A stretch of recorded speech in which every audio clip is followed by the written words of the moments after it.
배우시는데 좀 바쁘게 다니시는데 건강 하나님께서 지켜주시도록, 그리고 오며 가며 사고 당하지 않도록 같이 기도해 주시면 감사하겠습니다.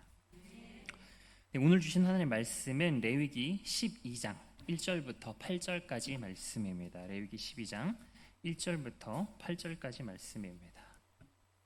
네, 한 절씩 교독하도록 하겠습니다. 여호와께서 모세에게 말씀하여 이르시되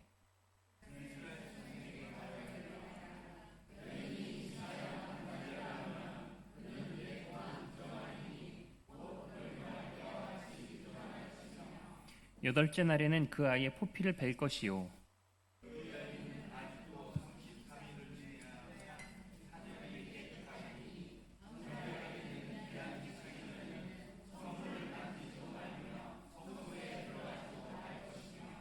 여자를 낳으면 그는 2일 동안 부정하리니 월경할 때와 같을 것이며 사녀리 깨끗하게 되면 66일을 지내야 하리라.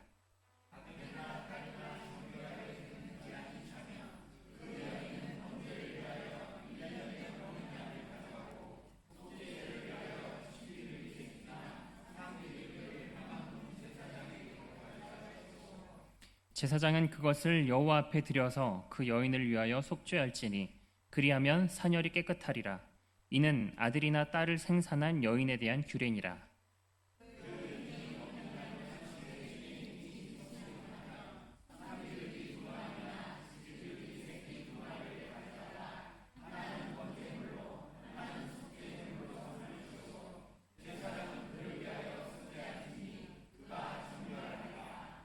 아멘. 네, 오늘은 출산 이후에 부정하게 되는 일에 대한 말씀을 주고 있습니다. 오늘 말씀을 보면 여인이 출산하고 나면 부정하게 된다라고 말씀을 하고 있습니다. 그리고 아들을 출산했을 경우에는 7일 동안 부정하고 이후에 33일 동안 정결하게 되는 기간을 더 거쳐야 이후에 번제와 속죄제를 드리고 정하게 된다라고 말씀하고 있고, 딸을 낳았을 때는 그것의 2배인 14일과 66일 총 80일을 지나야 비로소 정결해진다라고 말씀을 하고 있습니다. 이 말씀을 보면 마치 출산하는 것이 부정한 것이고 죄로 여겨지는 것처럼 느껴지기도 합니다. 근데 출산하는 것이 여러분 어떻게 느껴지십니까? 아이를 낳는 일이 축복이고 기쁜 일인데, 오늘은 출산을 하고 나면 굉장히 오랜 기간 동안 부정해야 한다라고 얘기를 하니까 왜 출산을 하나님께서 이렇게 부정한 것으로 보시는가라는 의문이 드실 수도 있습니다. 그런데 오늘 말씀도 우리가 잘 살펴보면 하나님의 세심한 배려와 사랑이 잘 드러나 있고, 또 오늘 말씀을 통해서도 우리가 거룩한 삶을 어떻게 살아가야 하는가에 대한 교훈을 우리에게 잘 가르쳐주고 있습니다. 그래서 오늘 제목을 하나님의 세심한 배려라고 지어봤고요. 오늘 산모의 출산에 대한 말씀을 통해서 하나님께서 어떻게 우리를 세심하게 사랑하시는가, 그리고 우리가 어떻게 거룩한 삶을 살아가야 하는가에 대한 교훈을 잘 받고 누리시는 저와 여러분들이 되셨으면 좋겠습니다.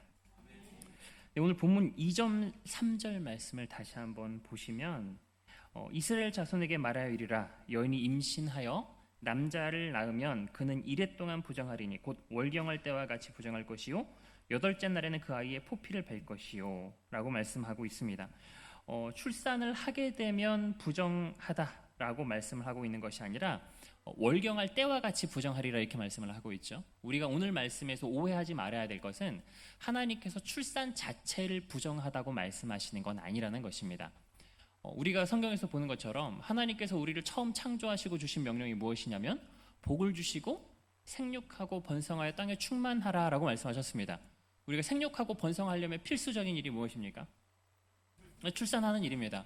하나님께서 복 주신 일이 출산하는 일인데, 그리고 구약 성경에서도 우리가 보시면 아이를 낳는 일은 하나님께서 주신 큰 기쁨이고 선물로 기록을 하고 있습니다. 결코 하나님께서 아이 낳는 일을 부정하다라거나 죄라고 여기시지는 않습니다. 그런데 오늘 아이를 낳았을 때 부정한 이유는 출산할 때 필연적으로 나타나게 되는 출혈을 가리켜서 부정하다라고 말씀하고 있는 것입니다. 그래서 오늘 4절에서 보시면 그 여인은 아직도 33일을 지내야 산혈이 깨끗하리니 이렇게 말씀하고 있습니다. 이게 무엇이냐면 출산할 때 나타난 그 피의 부정으로부터 깨끗해질 것이다 라고 말씀을 하고 있는 것입니다. 그래서 우리가 잘 살펴보면 구약 시대에는 피 흘리는 일을 부정한 것으로 여겼습니다. 그 이유는 피를 생명으로 여겼기 때문입니다. 그리고 우리가 실제로도 보면 그 상징적인 것뿐만 아니라 몸에 피가 다 빠져나가면 살 수 있습니까? 죽게 되죠. 그러니까 피가 빠져나가면 필연적으로 사람이 죽게 되기 때문에 피를 생명과 동일한 것으로 여겼습니다.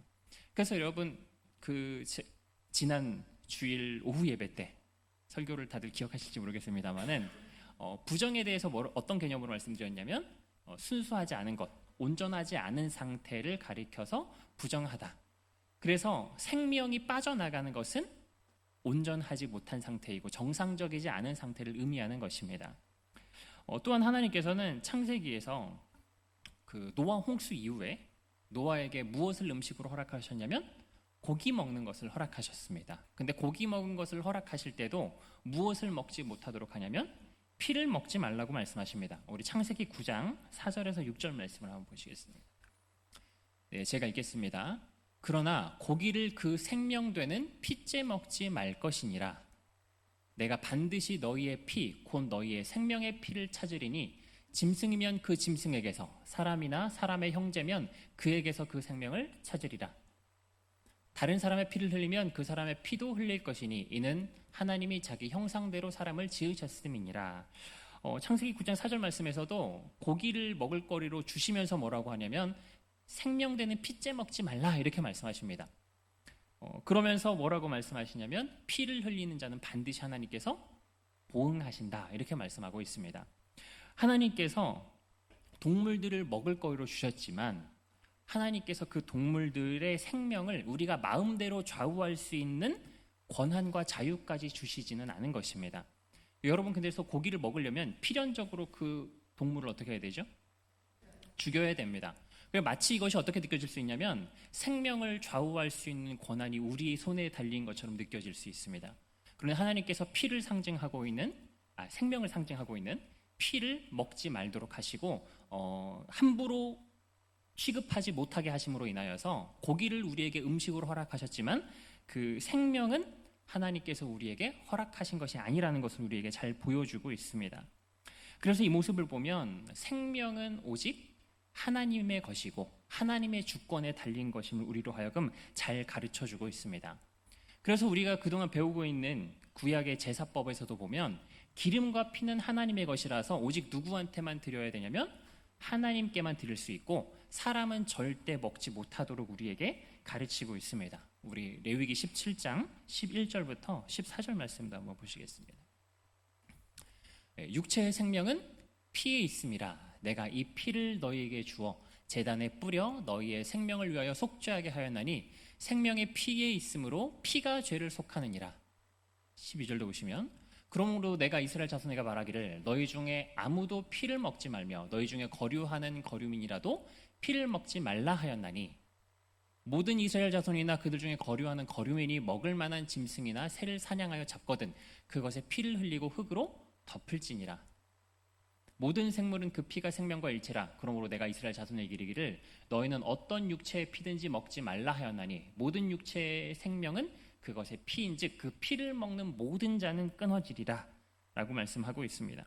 그래서 사람은 임의로 피를 흘려서는 안 되고 피 흘림은 오직 생명은 오직 누구한테 달린 것이냐면 하나님께 달린 것이기 때문에 오직 하나님의 명령대로 조심스럽게 취급되어야 하는 것입니다. 그래서 짐승을 사냥해서 그 짐승을 먹을 때에도 어떻게 하라고 하냐면 하나님의 명령대로 피를 먹지 않고 다 땅에 쏟고 묻어야 했습니다. 이 이외에 피가 흘려지는 것은 오직 하나님의 제단 앞에서 흘려질 때라야만 피를 흘리는 것이 가능한 일이었습니다. 그래서 우리가 하나님께서 우리에게 짐승을 먹을 거리로 주셨다라고 할 때 그 생명을 좌우할 권한을 우리에게 주신 것이 아니라는 걸 잘 알게 하시는 것이고 이것은 모든 생명이 하나님께 있기 때문에 내 생명마저도 내 것이 아니라 하나님의 것이다. 그래서 피의 취급은 철저하게 하나님의 명령대로 취급되어야 하는 것입니다. 비록 그래서 실수로 피를 흘리거나 내가 의도하지 않았거나 혹은 필연적으로 출혈이 나타나는 일이라고 할지라도 하나님의 명령대로 피가 취급되지 않았다면 부정한 것입니다. 그 일이 설령 하나님께서 우리에게 선물로 주신 기쁨의 순간인 출산의 순간이라고 할지라도 피가 흘려졌다면 그것은 부정한 것이기에 반드시 정결하게 되어야 하는 것입니다. 그래서 우리가 이런 기쁨의 순간에서조차 피가 흘려졌을 때는 하나님께 이런 정결의 절차를 거치는 이런 행위들을 통하여서 생명은 다 하나님의 것이고 하나님의 명령대로만 취급해야 되는구나, 피는 우리가 조심해야 되는 것이구나 라는 걸 우리에게 잘 가르쳐 주었을 것입니다. 그럼 하나님께서 피는 우리에게 어떤 용도로 주셨는가? 우리 아까 읽었던 레위기 17장 11절 말씀을 다시 한번 보시겠습니다. 11절 다시 한번 읽어볼까요? 육체의 생명은 피에 있음이라. 내가 이 피를 너희에게 주어 제단에 뿌려 너희의 생명을 위하여 속죄하게 하였나니 생명이 피에 있으므로 피가 죄를 속하느니라. 하나님께서 우리에게 피를 주신 것은 제단에 뿌려서 우리로 하여금 속죄함을 얻기 위한 용도로 피를 우리에게 주셨습니다. 그래서 우리가 이러한 사실들을 기억할 때 그리스도의 십자가를 더욱더 잘 기억할 수 있고, 피 흘림이 없은즉 죄사함이 없다라는 신약 성경의 말씀을 우리가 잘 이해하고 기억할 수 있습니다. 그래서 예수님께서 십자가에서 우리를 위해서 피를 흘리셨다, 이 의미는 그냥 문자적으로 예수님이 상처가 나서 피가 났다 이런 의미가 아니라 피가 의미하고 있는 게 무엇입니까? 생명입니다. 그래서 예수님께서 자신의 생명을 우리에게 다 쏟아주셔서 우리의 속죄가 이루어졌음을 뜻하고 있는 것입니다.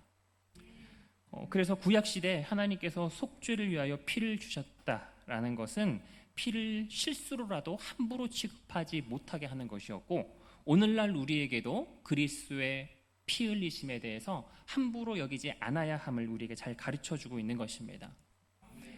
히브리서 6장 4절부터 6절까지 말씀도 한번 보시겠습니다. 한 번 빛을 받고 하늘의 은사를 맛보고 성령에 참여한 바 되고 하나님의 선한 말씀과 내세의 능력을 맛보고도 타락한 자들은 다시 새롭게 하여 회개하게 할 수 없나니 이는 그들이 하나님의 아들을 다시 십자가에 못 박아 드러내놓고 욕되게 함이라. 예수님의 십자가의 피 흘리심을 우리가 함부로 취급하는 것은 십자가의 구속의 복음을 우리가 받아들이지 않는 불신앙을 뜻하고 있습니다. 그래서 믿지 않는 것은 우리가 피를 함부로 취급하는 것입니다. 그리고 또한 우리가 그리스도의 피 흘리심을 정말 귀중하게 여긴다면 우리가 그리스도의 피 흘리심으로 말미암아 속죄받았다는 사실을 잘 기억하면서 우리가 경건한 삶을 살아가고자 노력하고 힘쓰는 것이 우리가 그리스도의 피 흘리심을 헛되이 하지 않고 소중하게 취급하는 방법일 것입니다. 네, 우리 이어서 4절 말씀과 5절 말씀을 다시 한번 보시겠습니다. 그 여인은 아직도 33일을 지내야 사녀리 깨끗하리니 정결하게 되는 기간이 차기 전에는 성물을 만지지도 말며 성소에 들어가지도 말 것이며 여자를 낳으면 그는 2일 동안 부정하리니 월경할 때와 같을 것이며 사녀리 깨끗하게 되면 66일을 지내야 하리라. 우리가 피 흘렸을 때 부정한 이유를 이해하더라도 여전한 의문점이 좀 남아 있습니다. 무엇이냐면 일반적으로 그 정결법에서 부정하여졌을 때는 정결하게 되는 기간이 7일입니다. 우리 그 레위기 15장 말씀에서 한번 보시면 15장 28절에 보면 그의 유출이 그치면 2일을 센 후에야 정하리니 그는 8째 날에 산비둘기 2마리나 집비둘기 새끼 2마리를 자기를 위하여 가져다가 해병문 앞 제사장에게로 가져갈 것이요. 오늘 본문 말씀에서 출산했을 때 부정한 것을 마치 뭐와 같다라고 표현하냐면 월경했을 때와 같다라고 말씀하고 있습니다. 근데 월경했을 때는 정결해지는 기간이 며칠이냐면 7일입니다. 근데 오늘 본문 말씀에서는 7일을 있다가 며칠을 더 합니까? 33일을 더 있어야 됩니다. 그리고 여자의 경우에는 또 2배의 시간을 더 지나야 합니다. 그럼 하나님께서 왜 출산했을 경우에는 무려 40일의 기간 동안 부정하다라고 하시는가? 특히 여성의 경우에는 왜 80일의 기간 동안 부정하다 하시는가? 일단 남성에 비해서 여성의 부정 기간이 훨씬 더 어떻습니까? 깁니다. 그래서 이거에 대해서 많은 견해들이 좀 있는데 성경에서 이것을 명확하게 제시해 주지 않기 때문에 사실 속 시원한 해석은 잘 없는 것 같더라고요. 그런데 우리가 아무래도 출산이라는 것은 출산은 고통의 순간이죠. 출산의 고통은 하나님께서 무엇으로 인해 더하셨습니까? 창세기에서 아담과 하와의 죄 때문에 더하여 주신 것입니다. 그런데 아담과 하와가 죄를 지었을 때 누가 더 큰 책임이 있을까요? 선악과를 누가 따먹게 했습니까? 여자가 따먹게 했습니다. 우리 디모데전서 2장 11절부터 14절 말씀 한번 보겠습니다. 여자는 일체 순종함으로 조용히 배우라. 여자가 가르치는 것과 남자를 주관하는 것을 허락하지 아니하노니 오직 조용할지니라. 이는 아담이 먼저 지음을 받고 하와가 그 후며 아담이 속은 것이 아니고 여자가 속아 죄에 빠졌음이니라. 그러니까 선악과를 따먹은 것은 모두가 잘못한 것인데 누구에게 조금 더 큰 탓이 있다라고 말을 하고 있는 거냐면 여성에게 조금 더 큰 탓이 있다라고 말을 하는 것입니다. 그래서 아무래도 출산의 고통의 순간에 부정한 것에 대해서 여인을 낳았을 때 조금 더 긴 부정의 기간을 겪도록 하시지 않았는가라는 생각을 하게 됩니다. 그래서 우리가 출산 후에 이 부정한 기간을 견디면서 무엇을 생각하는 것이냐면 죄에 대한 결과가 이만큼 파멸적이구나. 하나님 앞에 죄를 지으면 안 되겠구나라는 걸 생각하면서 우리가 정결한 삶을 살아야 할 이유와 동기부여를 받게 하는 것입니다. 그럼에도 불구하고 또 한 가지 풀리지 않는 의문이 있습니다. 7일이 지나도 며칠이 더 필요합니까? 왜 33일이 더 지나야 하는가? 우리 12장 7절 말씀을 한번 보시면 하반부에 이런 말씀이 있습니다. 12장 7절에서 제사장은 그것을 여호와 앞에 들여서 그 여인을 위하여 속죄할지니 그리하면 사녀리 깨끗하리라. 이는 아들이나 딸을 생산한 여인에게 대한 규례니라. 뒤에 뭐라고 되어 있냐면 여인에게 대한 규례니라 이렇게 되어 있는데 이게 일부 번역에서는 여인을 위한 규례니라 라고 기록하고 있기도 합니다. 다시 말해서 출산을 위한 법은 여인들이 지켜야 될 법이기도 하지만 출산한 여인들을 위해서 주시는 법이기도 한 것입니다. 다시 말해서 여러분 한번 생각해 보십시오. 다른 정결하게 되는 절차와 같이 7일 동안 그 부정한 기간을 지나고 8일째 날에 바로 제사를 드려야 한다면 출산하고 나서 7일 만에 몸이 온전해집니까? 저는 안 나와봐서 잘 모릅니다만은 7일쯤 지나면 몸이 좀 어떻습니까? 여전히 오랜 기간 동안 좀 출혈이 있기도 하고 몸을 추스르기가 어려운 기간입니다. 근데 7일이 딱 지났기 때문에 법대로 하나님 앞에 제사를 드리러 가야 된다. 그러면 굉장히 고역스러운 일일 것입니다. 더군다나 옛날에는 지금보다 위생도 훨씬 더 열악하였고 의술도 열악한 상황이었기 때문에 출산으로 인하여서 죽는 경우가 지금보다 훨씬 더 많았습니다. 그런데 제사를 지낼 때는 뭘 하죠? 짐승을 잡습니다. 그러니까 짐승을 잡고 피가 있고 이렇게 짐승의 내장과 기름을 막 떼어낸 이런 현장에 출산한 여인이 가면 어떤 위험이 많겠습니까? 아이를 낳고 연약해진 몸이 감염의 위험에 훨씬 더 크게 노출이 되고 여인에게 굉장히 힘든 일이었을 것입니다. 그래서 이 법은 출산 후에 부정한 것을 정결하게 하는 법이기도 하지만 출산한 여인을 보호하기 위한 하나님의 조치이기도 한 것입니다. 그래서 출산의 고통은 하나님께서 죄로 인하여서 우리에게 주신 형벌이기도 하지만 하나님께서는 출산으로 인해 연약해진 산모와 아이를 배려하시고 보호하시기 위하여서 이러한 법을 우리에게 주고 계신 것입니다. 그래서 우리나라 문화에서도 보면 산후조리 하는 문화가 있죠. 산후조리 보통 얼만큼이나 합니까? 그 옛날에는 금줄을 이렇게 문에다가 걸었다고 하더라고요. 그 금줄을 통하여서 여기에 뭐 하지 말라는 거냐면 부정한 것은 들어오지 말아라. 그래서 이게 약간 좀 미신적인 이유도 있긴 합니다만은 산모를 보호하기 위한 조치였다고 합니다. 그래서 금줄을 이렇게 쳐놓고 지역에 따라서 좀 다릅니다만 보통 3주에서 6주 정도 이렇게 금줄을 해놓고 그 기간 동안에는 산모의 직계 가족을 제외한 다른 사람들이 이렇게 들어오지 못하도록 하였다고 합니다. 부정하다라고 하는 것은 특히나 이제 부정한 7일이나 14일의 기간 동안은 그의 침상도 부정하고 만지는 자들도 더럽혀지는 기간입니다. 그러니까 부정의 기간 동안에 산모가 어떻게 해야 되냐면 하나님 앞에 예배드리러 못 나오는 건 물론이거니와 다른 사람과의 접촉을 삼가는 것입니다. 위생 감염이 부족한 상태에서 사람들이 함부로 접촉했을 때 산모가 감염이 되고 병에 걸릴 수 있기 때문에 하나님께서 그 산모를 보호하기 위해서 최소한 40일의 기간 동안 부정하다 하시면서 산모를 보호하는 기간을 가지게 하신 것입니다. 그래서 산모가 사실 산모 입장에서 보면 이 기간이 별로 손해볼 게 없는 기간입니다. 우리가 7일이나 14일의 기간을 지나면 사람과의 접촉이 불가능한 것은 아니거든요. 근데 그 기간 동안 무엇을 못하게 하냐면 하나님께 나와서 제사 드리는 일과 성전의 기물들을 만지지 못하게 하는 것입니다. 그러니까 하나님께서는 예배를 너무너무 중요하게 여기십니다. 예배 드리는 건 우리의 의무이고 삶의 목적이고 하나님께서 우리에게 명령하시는 가장 중요한 일이지만 그 중요한 일이라고 할지라도 하나님께서는 우리에게 해가 되기까지 제사를 드리라고 명령하시지 않는 것입니다.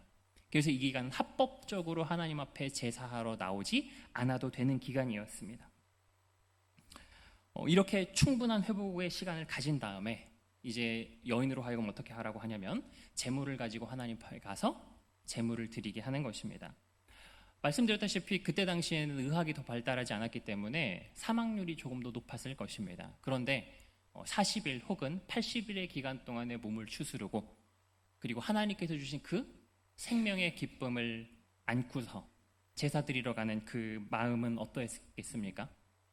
하나님께서 나를 지키고 보호해 주셔서 잘 살아남게 해주셨고 또 우리 가족과 공동체 가운데 이렇게 귀한 선물을 보내주셨다라는 그 기쁨이 충만한 순간이지 않았을까 싶습니다. 우리도 그 교회 안에서 그 같이 매일 일하시는 권사님도 얼마 전에 손주를 보시고 또 최근에 몇몇 아이들이 좀 탄생을 했죠. 탄생하자마자 교회로 바로 데리고 오진 않죠. 보통 한 달 이상은 조금 몸을 추스르고 그 시간을 가진 다음에 교회에 처음 앉고 와서 목사님 축복 기도를 받으러 딱 올라옵니다. 보시면은 기분이 언짢습니까? 좋습니까? 기분이 좋죠? 한 생명이 태어나는 것은 공동체에게도 커다란 기쁨입니다. 그리고 무엇보다 그 가족과 산모에게 굉장히 큰 기쁨과 즐거움의 순간이었을 것입니다. 하나님께서는 이 율법을 통하여서 공동체로 하여금 연약해진 산모를 보호하도록 하시고 배려하게 하시는 것입니다. 하나님께서는 에덴 동산에서 아담과 하와가 죄를 짓고 쫓겨나는 순간에도 그들을 위하여서 가죽옷을 지어 입히셨습니다. 우리가 죄에 대한 형벌로서 출산의 고통을 당하는 순간에도 하나님께서는 산모들을 향한 배려와 사랑을 잊지 않으시는 분이십니다. 우리가 이렇게 이해했을 때 산모에 대한 부정의 법은 하나님의 가혹한 처사가 아니라 하나님의 배려와 긍휼이 넘치는 모습으로 이해됩니다. 우리도 하나님께서 산모를 향해서 그러한 배려와 긍휼을 잊지 않으시는 것처럼 우리 공동체 안에서 약자를 향한 배려가 넘치는 공동체가 되었으면 좋겠습니다. 교회 안에서 적어도 교회 안에서는 장애가 있는 성도, 가난한 성도, 나이가 많아서 연약한 성도, 임신한 성도님들, 병든 성도님들이 더 귀하게 여김을 받고 배려받는 공동체가 되는 것이 오늘날 하나님께서 구별된 삶을 요구하시는 삶의 방법일 것입니다. 네, 우리 6절부터 8절까지 말씀도 한번 보시겠습니다. 네, 제가 읽겠습니다. 아들이나 딸이나 정결하게 되는 기간이 차면 그 여인은 번제를 위하여 1년 된 어린 양을 가져가고 속죄를 위하여 집비둘기 새끼나 산비둘기를 회막문 제사장에게로 가져갈 것이요 제사장은 그것을 여호와 앞에 드려서 그 여인을 위하여 속죄할지니 그리하면 사녀리 깨끗하리라. 이는 아들이나 딸을 생산한 여인에게 대한 규례니라. 그 여인이 어린 양을 바치기에 힘이 미치지 못하면 산비둘기 2마리나 집비둘기 새끼 2마리를 가져다가 하나는 번제물로 하나는 속죄제물로 삼을 것이요 제사장은 그를 위하여 속죄할지니 그가 정결하리라. 정결하게 되는 기간이 차고 나면 이제 어떻게 되냐면 번제와 속죄제의 제물을 가지고 가서 제사를 드려야 비로소 정결해집니다. 그런데 이 제물이 무엇이냐면 1년 된 어린 양을 가져가야 합니다. 근데 양 한 마리 가격이 얼마나 합니까?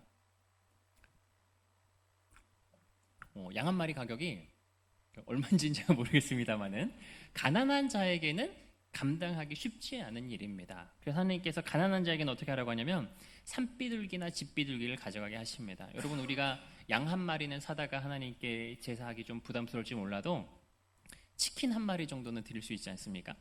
하나님께서 가난한 자들을 위하여서 비둘기를 통하여서 대신 하나님께 제사를 드리게 하십니다.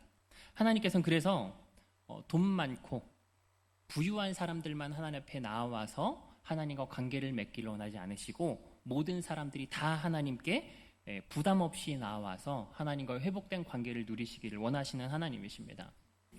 우리 세상적인 기준에서는 좀 더 잘생기고 예쁘고 매력 있고 돈 많은 사람들을 더 귀하게 여깁니다. 우리 청년분들이 많이 계시지 않는데 남자 청년들은 돈 많은 여자가 좋을까요? 가난한 여자가 좋을까요? 모든 조건이 똑같다면 아무래도 좀 부유한 편이 조금 더 좋지 않겠습니까? 남자가 돈이 많았으면 좋겠습니까? 지독하게 가난했으면 좋겠습니까? 우리는 세상적으로는 인간이기 때문에 어쩔 수 없습니다. 우리가 부자에게 조금 더 자기도 모르게 좀 잘 보이려고 하고 더 친하게 지내려고 합니다. 그런데 지독하게 가난한 사람은 나랑 친해져 봐야 나에게 유익될 게 별로 없는 것처럼 느껴지니까 세상적인 기준에서는 돈 많은 사람, 건강한 사람, 매력적인 사람, 권력 있는 사람을 더욱더 사랑하려고 하고 더욱더 그들과 친밀한 관계를 맺으려고 할 것입니다. 그런데 하나님께서는 우리를 보실 때 그러한 조건으로 우리를 바라보시지 않습니다.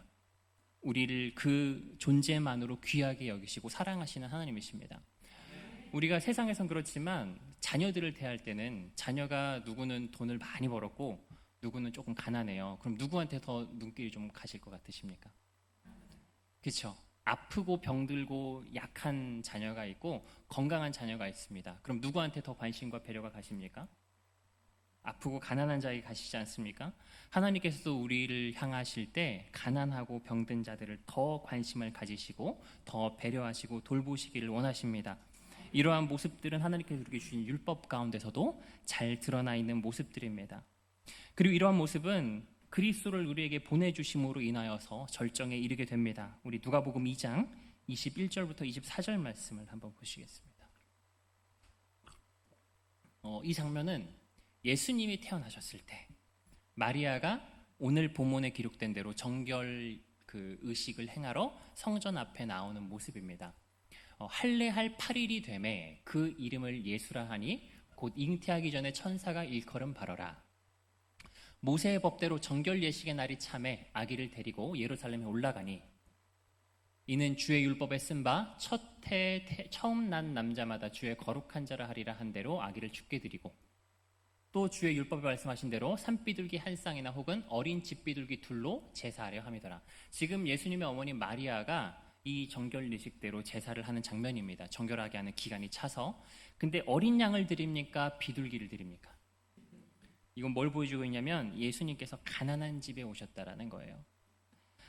예수님께서는 천하 만물의 창조주시고 만물의 주인 되는 분이십니다. 누구보다 부유한 분이십니다. 그 예수님께서 인간이 되어서 이 땅에 오실 때 부자로 오실 수 있었을까요? 부자로 오실 수 있었습니다. 그런데 어느 가정에 오셨냐면 가난한 가정에 오셨습니다. 우리 히브리서 4장 15절 말씀도 한번 보겠습니다. 우리에게 있는 대제사장은 우리의 연약함을 동정하지 못하실 리가 아니오 모든 일에 우리와 똑같이 시험을 받으신 이로되 죄는 없으시니라. 예수님께서 가난한 자에게 오심으로 인하여서 가난했던 예수님의 부모로 하여금 메시아를 잉태하고 양육하는 기쁨을 누리게 하셨습니다. 그리고 예수님께서 스스로 선택하여서 가난함과 연약한 처지에 처하심으로 인하여서 우리의 연약함을 동정하시고 공감하시고 우리를 용납하신 것입니다. 그래서 우리가 연약함에 처해 있을 때 같은 어려움을 겪어본 사람이 진심 어리게 공감해주고 위로해준다면 비록 그 상황 자체가 해결되지 않더라도 그 상황을 견디고 이겨낼 수 있는 힘을 얻게 됩니다. 그래서 우리가 하나님 앞에 하나님은 우리가 얼마나 연약하고 가난하고 병들고 비참한지 모르시잖아요 라고 말씀드릴 수가 없습니다. 왜냐하면 예수님께서 만물의 주인 되신 하나님이신 예수님께서 스스로 선택하셔서 우리와 같은 처지가 되어주셨기 때문입니다.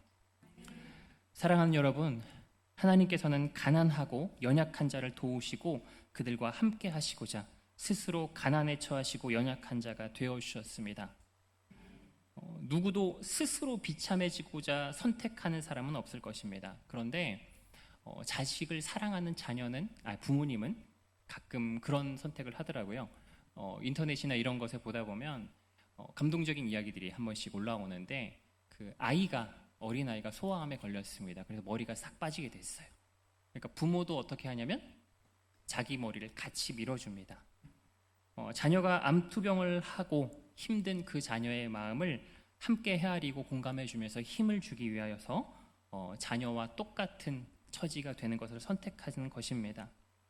하나님께서 우리에게 우리와 똑같은 처지가 되어서 우리를 공감해 주시고 우리를 도와주시는 것처럼 우리도 연약한 형제를 귀하게 여기고 더 배려하고 형제를 향한 긍휼과 자비의 삶을 살아가는 것이 우리가 오늘날 세상과 구별된 삶을 살아가는 삶의 방법인 줄 믿습니다.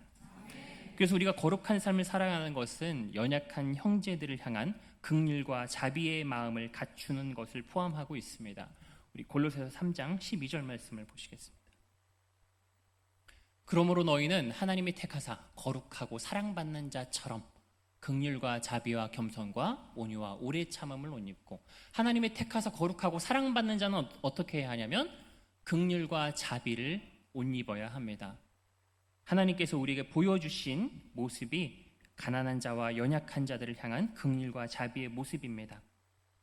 하나님께서는 우리를 이렇게 세심하고 부드럽게 배려하시는 분이시고 사랑하시는 분이십니다. 이러한 삶을 우리의 삶 가운데 누리면서 살아가는 우리는 복이 있는 사람들입니다.